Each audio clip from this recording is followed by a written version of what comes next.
Hopefully this is going to show up on here right here. I don't know if you can see that, but there's a bad solder joint right there. And I bet that that's the problem with the loose connection. You would have to mess with it, and then you would get it to work. But then if you went over a bump or you hit the wire or something like that, then it would turn itself off. And I think, if I remember right, it would switch back to the radio. And then you had to switch it back to auxiliary and try to get this to work. There's the problem.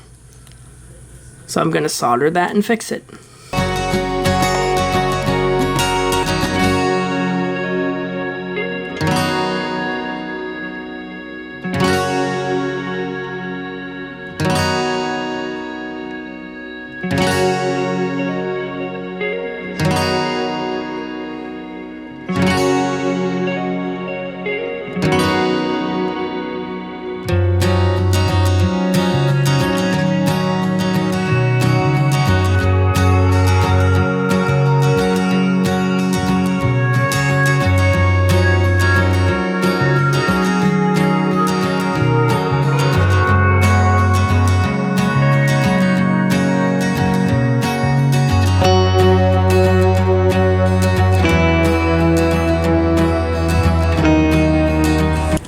I put a comb here because this wire will pull back in and you'll lose it.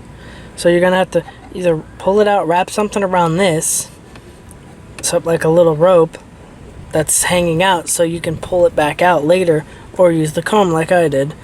Then you're just gonna take your auxiliary jack, reconnect it to the wire.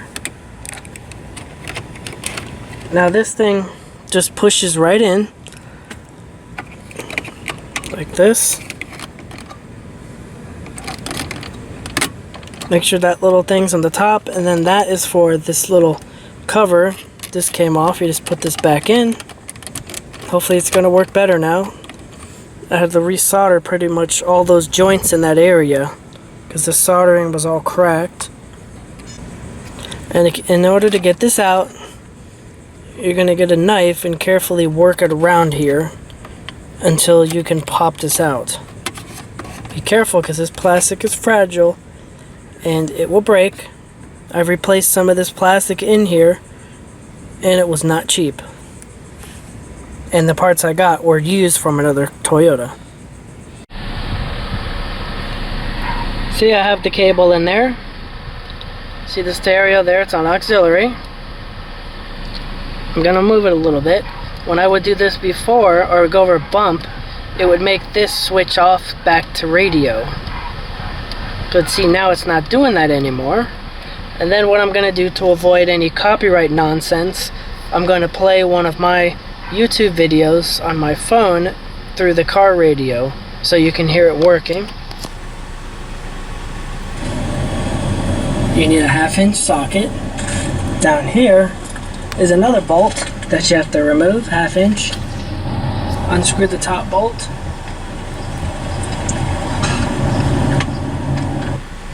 There you go, it's fixed. That's how you can fix the auxiliary jack on your 2009 Toyota Corolla.